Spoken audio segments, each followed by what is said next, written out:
Hello, नमस्ते, जय माता दी, श्री शिवानु शुभम। और आप सब अच्छे होंगे, ऐसा मेरा उम्मीद है, ऐसा मेरी भोले बाबा से प्रार्थना है कि आप सब जहाँ रहें स्वस्थ रहें और मस्त रहें। तो है मेरी बुआ, हम आए अपने मायके में। आज हम बुआ के साथ अपने गाना गा रहे हैं और कैसा लगेगा बताना ज़रूर।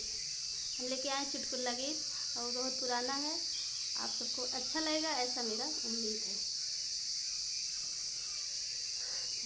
कटहर फरेला झोपेदार जोर बल मुँह, कटहर फरेला झोपेदार यार बल मुँह।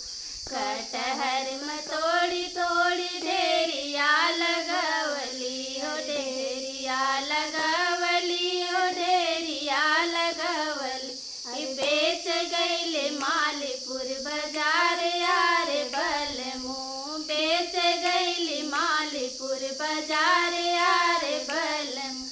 बेची खोजी जब घर के लवटली, घर के लवटली ओ घर के लवटली। ससुरुपा पीछे कई मोर दुआ